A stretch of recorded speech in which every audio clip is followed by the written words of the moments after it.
রাজামণি মনটা একটা নতুন ঘর বাঁধার স্বপ্ন দেখা শুরু করলো। সেই আমার স্বপ্ন ভক্তি করবে না।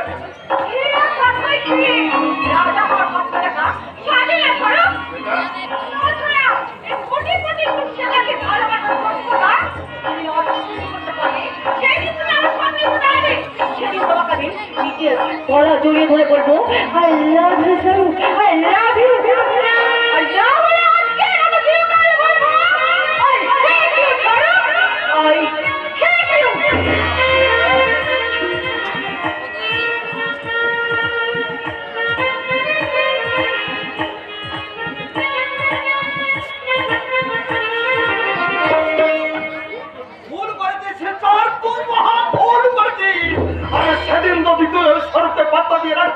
তাহলে তোরে দাদা শোনাকে এই টেনশনের মতো হজম করতে হতো না। দাদা শোনো সেদিন আমি স্বরূপকে পাত্র না দিল আজ আমি স্বরূপকে ঠিক আমার পাশে ফেলবো। আরে জানি রে বোন জানি। আরে তোর মনে ওই স্বরূপের মনে একটা গোপন দুর্বলতা চাপা হয়ে আছে, তাই তাকে তুই তোর নিজের বশে করে নিবি আর ওই তোর দুর্বল জায়গায় খোঁজা করে নিজের আপন করে নিয়ে নিবি। ঠিক বলেছে দাদা শোনো, তখন আমি স্বরূপকে যা বলবো স্বরূপ তাই শুনবে। আর যদি না শোনে তাহলে আমি ওকে বুঝিয়ে দেব আমি ভুজঙ্গরা।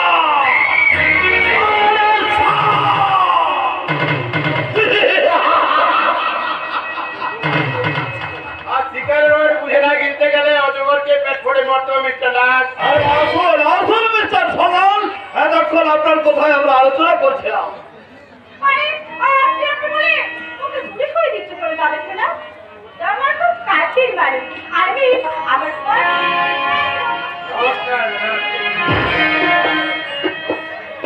নমস্কার। আরে তুই আরে স্বরূপকে তুই বয়ফ্রেন্ড আছে, তার মধ্যে তোদের কি কোনো প্রেম টেম আছে নাকি? তারপর স্বরূপ আমাকে ভীষণ ভালোবাসে। আপনার ধারণা ভুল ম্যাডাম, কারণ ওই কোটিপতির একমাত্র বোনকে ভালোবাসার কোনো যোগ্যতা আমার নেই। ভালোবাসার জন্য আমার যোগ্যতার কি আছে প্রয়োজন ভাইয়া? আরে সুন্দর একটা হৃদয় থাকলে তো হয়। হৃদয় নাকি হৃদয়ের মর্ম বোঝে দেন ভাই রে ভাই। ওই বাজে কথা বাদ দিয়ে কাজের কোথায় আসি শুনুন মিস্টার নাথ। ওই লোড বাতিলের সময় আপনার অ্যাকাউন্ট গুলোতে বেআইনি ভাবে প্রায় 4 কোটি 80 লক্ষ টাকার পুরনো নোট জমা পড়েছে। এই টাকার আয়ের উৎস কি এবং কত টাকা আপনি ট্যাক্স ফাঁকি দিয়েছেন কাইন্ডলি তার হিসাবটা দিলে আমি খুশি হব।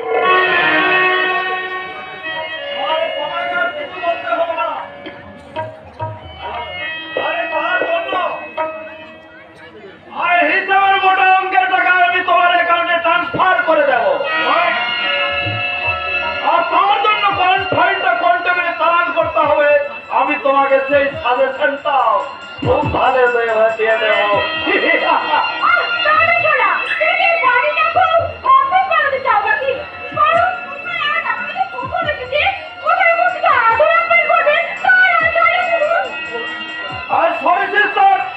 আমি ভুলে গিয়েছিলাম এই সরসল্লাল ইনকাম ট্যাক্স অফিসার হলো তোর মনের অতিথি।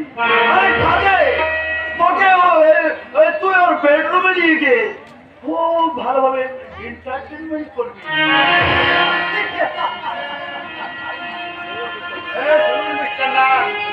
আমি এখানে এন্টারটেনমেন্ট এনজয় করতে আসিনি, এসেছি অফিসিয়াল ভিডিও দিতে।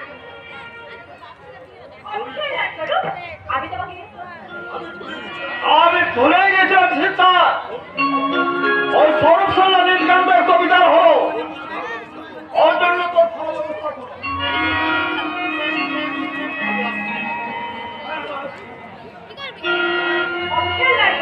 আমি তোমাকে পার্সোনাল ভিজিট দেবো। আমার হাতটা ছেড়ে দাও সেটা। ছাড়বো বলে তো ধরেই দাঁড়ি।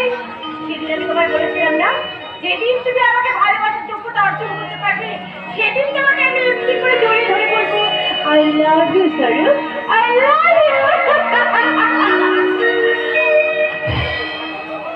আজকে সব আন্দাবাজ মেয়েরা সাইকেল লোকে ব্যক্তি ভালোবাসার নাটক করে তাদেরকে আমি ভেবে বলি I hate it. মনের ব্ল্যাক হোয়াইট টিভিতে তুই কালার লাগালি আর রিমোট দিয়ে প্রেমের নতুন চ্যানেল দেখালি ঠুমকা লাগালি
তুমি তোমার ভালোবাসার মানুষ হলো তুমি তাকে একটু সুযোগ দাও তুমি কত দিচ্ছি আমার অপরন্ত ভালোবাসা দিয়ে আমি তোমার হৃদয় ভরিয়ে দেবো তোমার ভালোবাসা আমার কোনো প্রয়োজন নেই সেটা কারণ একজন নিঃশ্বাস ভালোবাসা আমার শূন্য হয়ে যায় ভরিয়ে দিয়েছে কে সেই ভগবান সাংবাদিক বিপ্লব মুখার্জির বোন ওই স্বর্ণালী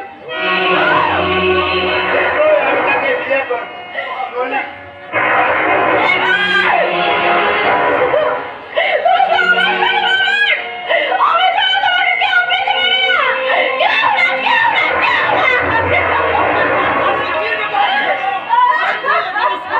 তোর বেডরুমে যাচ্ছি কেন? আমি হেরে গেলাম দাদা সোনা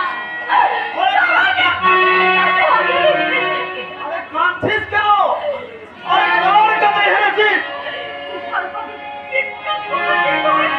সরকারের কাছে চাচা সর্বকে দেখতে করে চলে গেছে দাদা সোনা সাংবাদিক বিপ্লব মুখার্জির বোন ওই স্বর্ণালী ঝড় ফলে ওই সরকারের কাছ থেকে ঝড়ো ছিটকে বেরিয়ে আসতে বাধ্য হয় আমি কিচ্ছু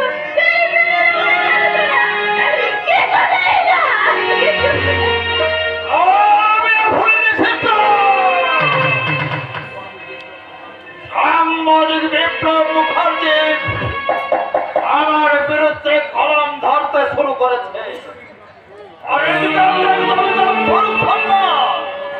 আমার গোপন ফাইলগুলো ওপেন করতে শুরু করেছে। অদ্ভুতভাবে ওই দুজনেরই দুর্বল জায়গা হলো স্বর্ণালী।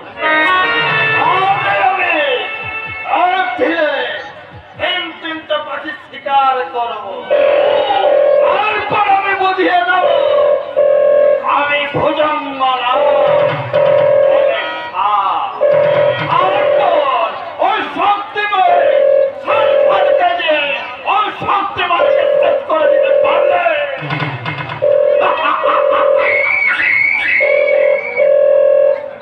হ্যালো হ্যালো হ্যাঁ হ্যাঁ আমি ভুজঙ্গ না বলছি। আরে আমার পাসপোর্ট চালনি তো ছিনতাই হয়ে গাড়িতে আগুন ধরে দিয়েছে। গুলি করে মারবো। অনেক বাচ্চা অনেক গুলি করে মারবো। শক্তিমান শক্তিমান জি হ্যাঁ সব और सारा शक्तिमान धोनी का दुश्मन से जहां जितने गोडाउन थे सब लूट करे वही गरीब का पास मिली करते और कोई आदमी का साथ उस करने जुलूम हले वही जुलूम करने वालों का पिटाई करते। अरे हमें देखते चाই শক্তিমান, আমার হুকুম ওই শব্দের মতন ওই শক্তিমানকে আমার সামনে ধরে আনতে হবে। জীবনে बिना कोई कीमत में मेरा बेटा सर कोई भी काम पर हाथ नहीं डालेगा। अरे कीमत जी हाँ मालिक, हिसाब का बाद मेरा बेटा कोई भी काम करवेगा। अगर कोई नया काम करना है तो उसका बख्शिश भी कुछ ज्यादा होना चाहिए। अरे सर खान আমার কেনাগুন্না রহমান, আরে তার জন্য ওকে আমি প্রতি মাসে 25,000 টাকা করে মাইনে দিই। আরে আমি ওকে চা করে দেবো, আরে সাই করবে। तो ठीक है मालिक, इसीलिए मेरा बेटा सिर्फ सिर्फ आपका चुराई माल पकड़ कर दे। अब चाहे तो वोट के लिए कोई सूरत वाली लड़की भी तो नहीं है, लेकिन आपको बड़ी लगा के शक्ति में टक्कर मत को लड़ेगा। আরে শক্তিমানকে লড়তে তোর বেটাকে কত টাকা দিতে হবে রে রহমান? আর কত টাকার দিতে হবে? और पिताजी के सामने ये शेर खान कुछ भी बोल रहा मालिक, मेरा पिताजी का हुक्म मिले और ये शेर खान सारे दुनिया को खून का दरिया में भासिए दीते पारे, जुल्म का आग सारे समाज को छाई करिए दीते पारे, लेकिन मेरा पिताजी का हुक्म के बिना ये शेर खान एकदम भी आगे बढ़े ना मालिक। शाबाश बड़ा शाबाश। আর শক্তিমানকে আমার হাতে তুলে দেওয়ার জন্য হয়তো মুক্তি দিতে হবে রহমান। 20,000। আরে যাই না 10,000, আরে বাকিটা কাজ হলে পাবে। ठीक है मालिक। আর কিন্তু মনে রাখিস 7 দিনের মধ্যে ওই শক্তিমানকে না পেলে और बहुत सजग साहब, ए रोमन का बेटा शेर खान तो भी रुपया वापस करेगा। अब सोचिए नहीं, आपका काम पूरा हो गया।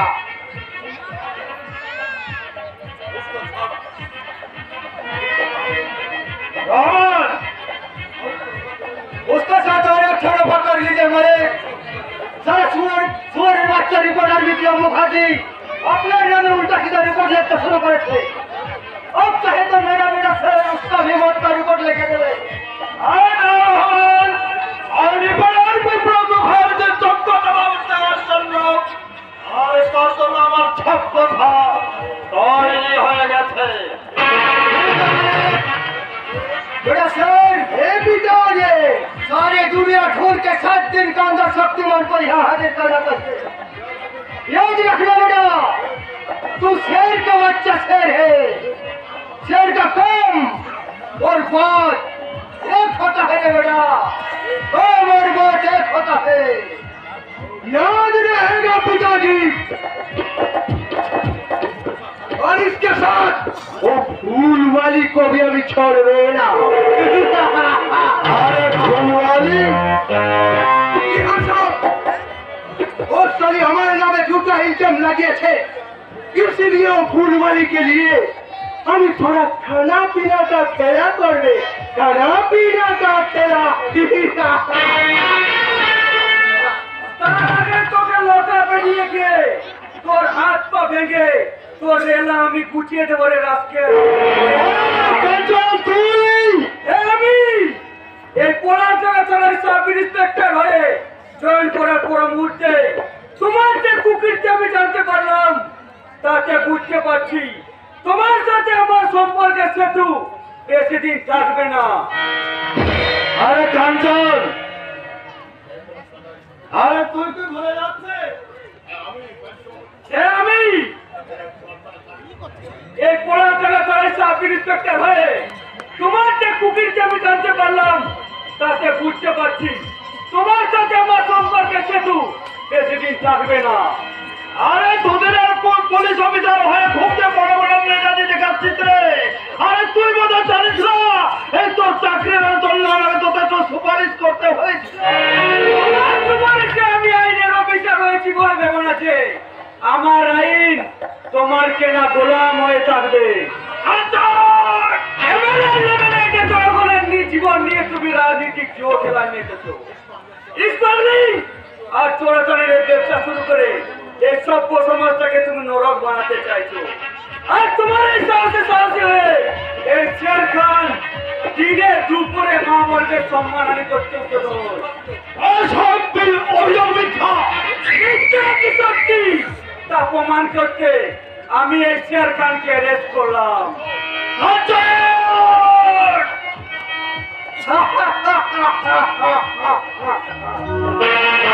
अरे इंस्पेक्टर साहब, एक मामूली हरकत लिए अपने शेर खान को बंदी बनाते हैं ऐसा कि इंस्पेक्टर साहब अरे मिस्टर अपने साहब तो अपने भाई ना है शेर खान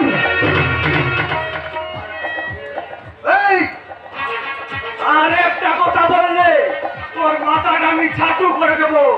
চল চল আছি। इसका अंजाम बहुत खतरनाक होगा इंस्पेक्टर, याद रखना मैं इस इलाके का शेर हूँ, शेर। তুই যেমন এলাকার শের, তেমনি আমিও এলাকার সাব ইন্সপেক্টর। আর একটা শের আছে, একজন সাব ইন্সপেক্টরের ক্ষমতা অনেক বেশি, সেটা প্রমাণ করতে তোকে আমি থানায় নিয়ে চললাম। চল চল আছি। আর একজন সাব ইন্সপেক্টর যে একজন ইন্সপেক্টরের ক্ষমতা যে আরো অনেক বেশি, একথা কিন্তু আপনাকে মানতে হবে মিস্টার নাগ। ওকে ছেড়ো। চল। আর মিস্টার রায়, অত্যন্ত দুঃখের সঙ্গে আমি বলতে বাধ্য হচ্ছি যে ও নিজের ভাই হয়ে যথাসময়ে আমি এসে হাজির না হলে আপনারা দুজনেই মারি একেবারে রাম বংশ ফেসে যেতেন। ওই তো বলছে যদি কিছু খরচা করেন না স্যার, এ শালাকে এখানে ফিনিশ করে দেবো।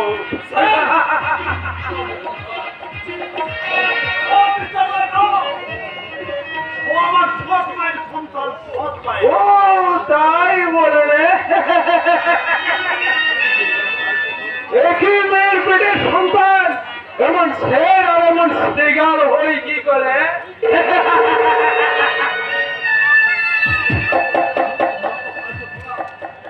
आपके भाई को थोड़ा समय के रखिए साहब, अगर कभी ये शेर खान के ऊपर हाथ उठाने की कोशिश करेगा तो मैं उसका हाथ तोड़ के उसका गले का पर लटका दूंगा। शेर खान शेर है इंस्पेक्टर, जीना है तो मैं सिर्फ शेर का माफिक जीऊंगा, कुत्ते की तरह नहीं। কি হলো মিস্টার নাথ? রাগটা আবার কমেছে। ছি স্যার ছি, ভাবতে আমার বড্ড কষ্ট হচ্ছে যে আপনি একজন পুলিশ অফিসার, যাদেরকে রক্ষা করার জন্য সরকার আপনাকে এই আইনের অধিকার তুলে দিয়েছে, তাদেরই বুকে পা দিয়ে এই সমস্ত কালো বাজারিদের কালো টাকায় নিজের বিবেক বুদ্ধিকে বন্ধক দিয়ে দেশের সর্বনাশ করতে চলেছেন। আপনি আইনের শত্রু, মানুষের শত্রু, সমাজের শত্রু। এই পোশাকটা পরার কোনো যোগ্যই আপনার নেই স্যার, কোনো যোগ্যই আপনার নেই। কি স্যার কি?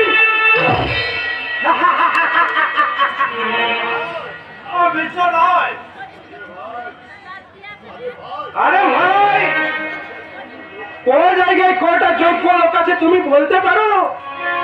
আমার যদি যোগ্যতা থাকতো তাহলে কি আমি 5 লাখ টাকা ঘুষ দিয়ে আমাকে পুলিশের চাকরিটা কিনতে হতো? আমার যা হাইট আর কোয়ালিটি, তাতে বড় বড় হওয়া তো দূরের কথা, একটা হাবিলদার হওয়ার যোগ্যতা আছে কিনা আমার সন্দেহ। আর মিস্টার রায়, এই আপনার কোথায় ধরুন না স্যার, আপনার কোথায় ধরুন না, আপনি কি এমএলএ হওয়ার যোগ্য? আপনার যা কোয়ালিটি স্যার, তাতে তো মনে হয় আপনার ওই শরীর খানাতে মাল বেচাই মানা। সরি স্যার, আরে বেত্র মান্ত্রী পড়ে কমিশন পকেটে নিয়ে একেবারে নাকের তেল দিয়ে ঘোরাচ্ছ। এদিকে আমার পথ পাতা বাড়িটা ছিনতাই হয়ে গেল, আর ঘর কি রেখেছ?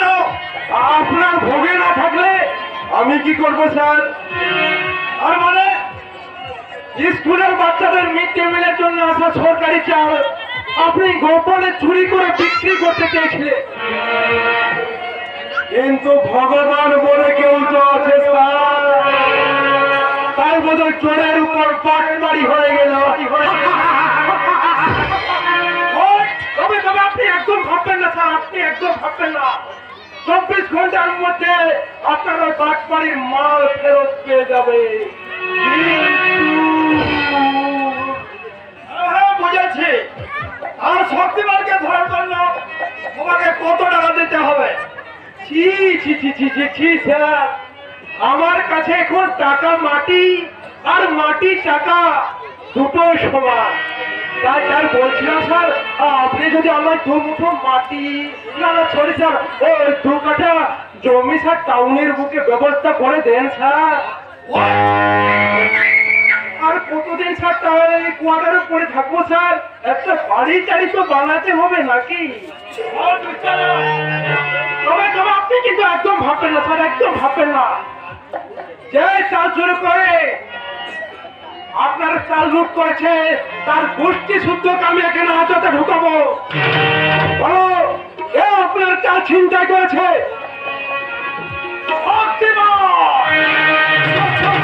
শক্তিমান, শক্তিমান।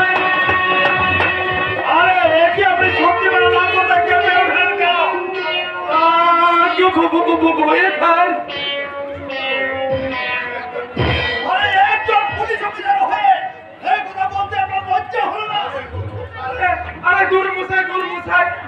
কেমন পুলিশ নাকি? আমি হলাম ঘুষ দিয়ে চাকরি পাওয়া, ঘুষ খেয়ে পেট ভরানো পেট মোটা পুলিশ। আমরা হলাম জনগণের উপর হম্বি তম্বি, আর অ্যাকশনের সময় টেবিলের তলায় ফাইল আড়াল দিয়ে মাথা বাঁচানো পুলিশ। শক্তিমানের কথা কি বলবো স্যার?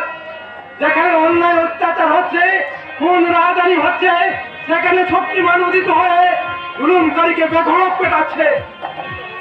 কত গুন্ডা বদমাশ, এমনকি দুর্নীতিগ্রস্ত নেতা আর পুলিশকে পিটিয়ে হাসপাতালে পাঠিয়েছে, তার কোনো ঠিক নেই স্যার।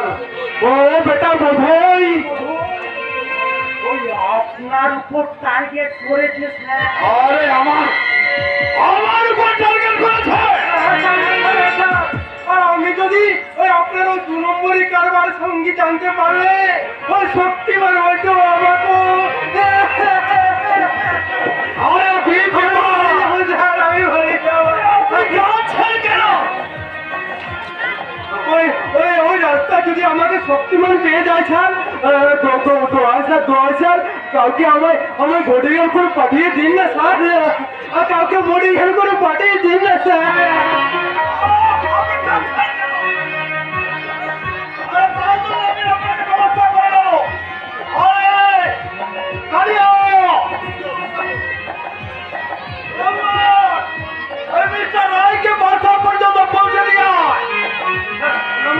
ধন্যবাদ আপনাকে স্যার, অনেক অনেক ধন্যবাদ স্যার, অনেক অনেক ধন্যবাদ স্যার, অনেক অনেক ধন্যবাদ, অনেক অনেক।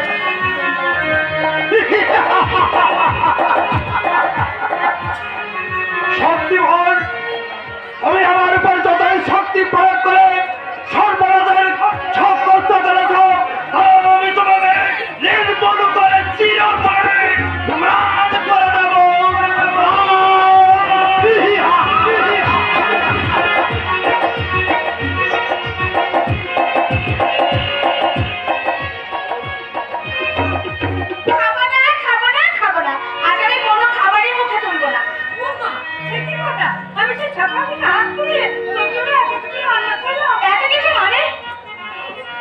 আরে বলিস না রে বোন, সে কেলাই ব্যাপার, 7 রকমের তরকারি, পায়েস, পোলাও, চিংড়ি মাছের মালাইকারি আর খাসি মাংসের ঝোল।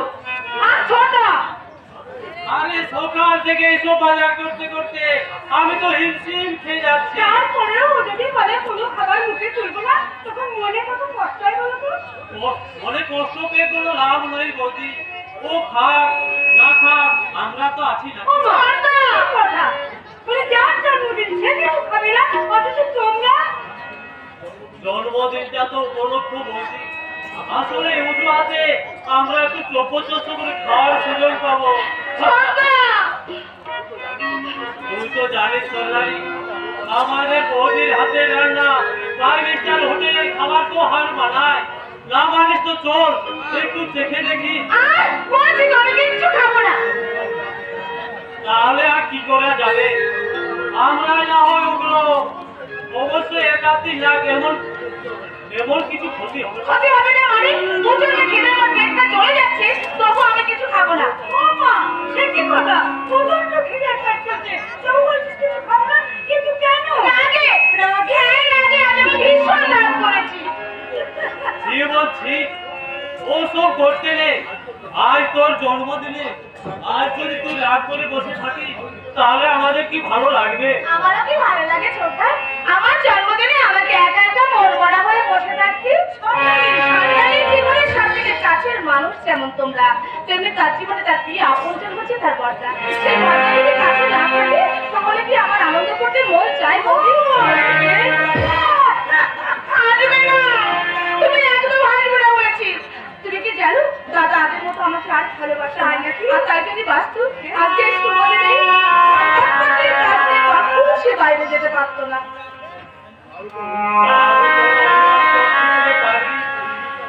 তোর চিন্তায় যে মানুষটার চোখে ভুল নেই, তোর চিন্তায় সে কত কিছু করছে। তোর জন্য তোর এই জন্মদিনের অনুষ্ঠানকে সুন্দর করে উদযাপন করার জন্য সে কত কিছু লিখছে। তুই কি খেতে ভালোবাসিস তা সে নিজেই ফটো লিখছে। তোর জন্মদিনের কথা ভুলে গিয়েছে কোথাও কোনো কাজে যায়নি দেখো সে তোর জন্য একটা সুন্দর শাড়ি কিনতে গেছে। শাড়ি কি বলছিস? শাড়ি কিনতে গেছিস? শুধু শাড়ি কিনতে যায়নি রে পাগলি, সেই সঙ্গে তোর জন্মদিনের আমন্ত্রণ জানাতে গেছে মনের মানুষ স্বরূপ দিয়েছে। আমিও তো চাই প্রতিবেশীদের নিমন্ত্রণ করতে আসি। তোর কাছে দেখে এখন নিমন্ত্রণ হয়নি তাহলে কিন্তু আমার ভীষণ বকাবকি করবে। আমি আসি আমার মনের মানুষকে যদি আমন্ত্রণ না করলেও চলবে ছোটা, কারণ অনেক আগেই আমি আমার মনের মানুষকে আমন্ত্রণ ছেড়ে ফেলে দিয়েছি। এই তো সেদিন সেই দিনের সঙ্গীতের কথা আজও আমার স্বপ্নের মতো মনে পড়ে যাচ্ছে। সরবকে নিয়ে ঝামরের মাঝে লোকচুরি খেলতে খেলতে আমি একটু মিথ্যে হারিয়ে গিয়েছিলাম। আর সরব আমাকে পাগলের মতো খুঁজছিল আর বলছিল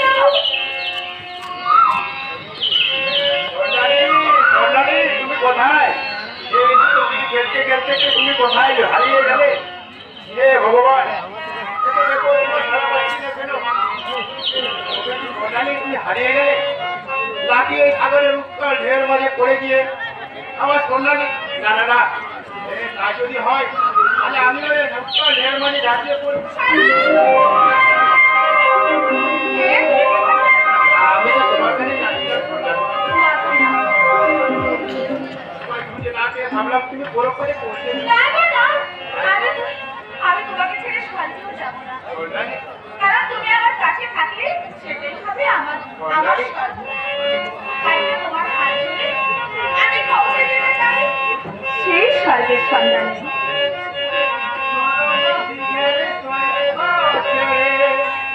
যাও মনে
আমি যাই।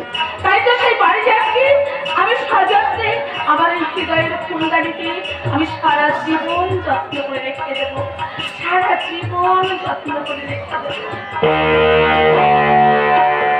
আর আগে তোমার এই যৌবনের মধ্য দিয়ে আমি আমার কামনার কলসের কানাই কানাই ভরিয়ে নেব।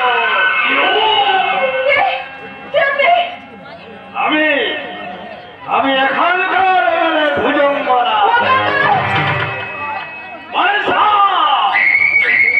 তবে আমি ওই কখনো কেউটের মতো অমাল মানি না। জগরের মতো আজ তোকে দেখাই আমার যৌবনের মধুকর হয়ে আমি তোমার মনে একটু খেলা করতে চাই। আপনি একটা বয়োজ্যেষ্ঠ ভদ্রলোক একটা মেয়ের বয়সী মেয়েকে এইভাবে নোংরা ভাষায় কথা বলতে আপনার লজ্জা করছে না? আমার ভীষণ লজ্জা করছে। আরে তুমি তো আমার হাঁটুর বয়সী। তাই আমার এই ইচ্ছেগুলোকে কোথায় প্রকাশ করে আমি কাজে লাগাতে চাই।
এই ভুজঙ্গনাথকে আর এই বিপদ থেকে রক্ষা করতে আসছে ভালোবাসার রাজকুমার আরো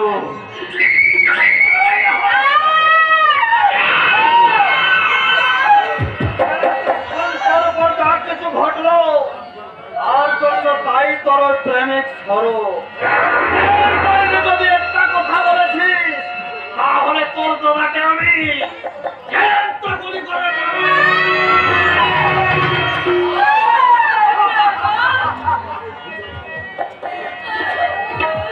আমি ভুজঙ্গ আমি কখনো মতো ছবল মারি না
আমি শুধু হাত ছেড়ে দেবো, অন্তত তুমি রেখে থেকে চলে যা, না হলে হয়তো এখন আমার দাদা এসে আমাকে জিজ্ঞাসা করবে। সোনালি দেখ তো শরীরটা কেমন হয়েছে? দাদা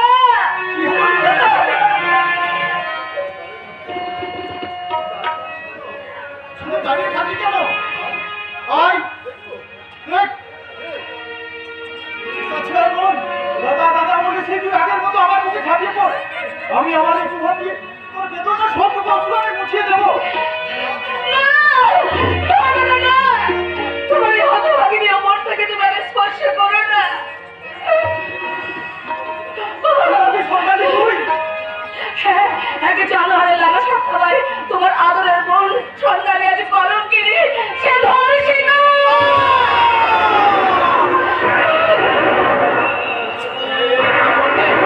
কি বললে সোনালি? না না না, এ হতে পারে না, আমি বিশ্বাস করি না। তুমি মিথ্যে বলছো, মিথ্যে। আমার ভালোবাসা থেকে মুক্তি পেতে তুমি মিথ্যে নাটক বানাতে চাইছো, নাটক। হে নাটক আমি কিছুতেই মানি না, হে কিছুতেই না। তুই যা বললি সব মিথ্যে। তোর মুখে কথাটা শুনে মানুষটা কেমন বোমা হয়ে গেছে, ওই মানুষটা টিকেছে। একটিবার তুই মিথ্যে করে বললে রে বোন, তুই যা বললি সব মিথ্যে মিথ্যে মিথ্যে। শান্তি শান্তি শান্তি।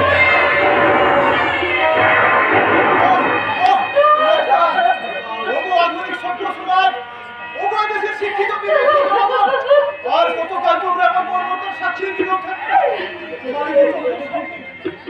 সোনালি যদি আমার বোন না হয় তোমাদের বোন হতো, তাহলে কি তোমরা এইভাবে প্রতিবাদী সন্তান হয়ে ওই নীরবতার সোফায় পড়ে থাকতে পারতে? দাদা আমরা কি সভ্য সমাজে বাস করছি, যেখানে বাড়ির মধ্যে মা বোনের সম্মান ভূমিত হয়? সে কেমন সভ্য সমাজ, কেমন? তুমি একটু চুপ করে একটু শান্ত। সোনালি বলো, কে কে সেই জানোয়ার? কে তোমার নিষ্কলঙ্ক মুখে ছিটিয়েছে কলঙ্কের কালি? আমি কালে বুকে রক্ত দিয়ে তোমার মনে সমস্ত কলঙ্ক ধুয়ে দেবো। বলো সোনালি, বলো। সরব সরব। বলো সোনালি, বলো। তুমি চুপ করে থাকো না, বলো। বলো সোনালি, বলো। তুমি এত করে থাকো না, কে তোমার সর্বনাশ করেছে? বল কি করে সর্বনাশ করছে, বল না রে বোন, বল। আমাকে একটু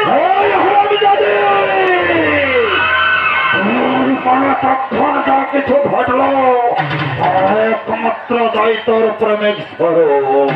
যদি এর বাইরে যদি একটা সত্য কথা বলি তো তোর দাদাকে আমি গুলি করে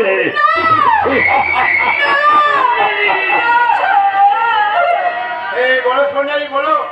চুপ করে থাকো না, বলো। বল সোনালি, কে তোর সর্বনাশ করেছে? বল বল কে সে শয়তান, বল।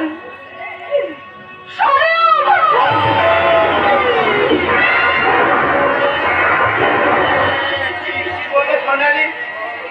আমি তোমাকে তুমি আমার সরলতার সুযোগ দিয়ে তুমি আমাকে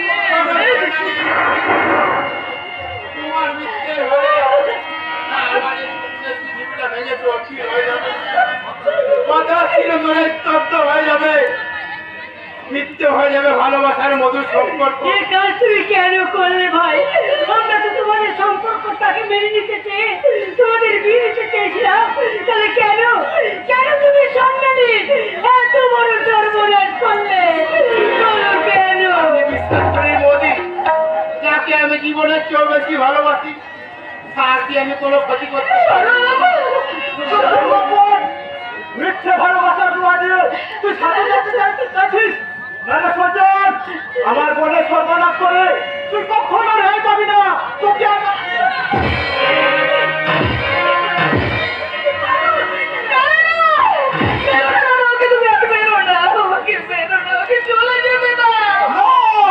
ওকে আমি পুলিশের হাতে তুলে দেবো।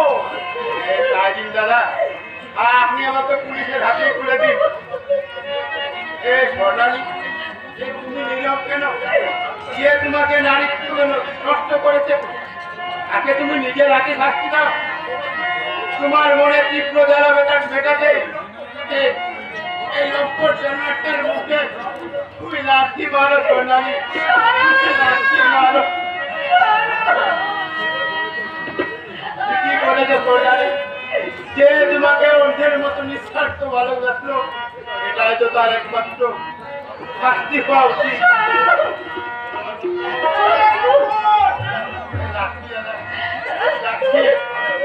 আমি আজ কোনো প্রতিবাদ করবো না, এই আমার দুর্ভাগ্যের কাছে জানাবো না কোনো অভিযোগ। স্বর্ণালী, কেউ না জানলে তুমি তো জানো আমি কত ভারী অপরাধ, আর সেই অপরাধের সাজা নিতে আমি ওই আইনের কাঠগড়ায় করলাম।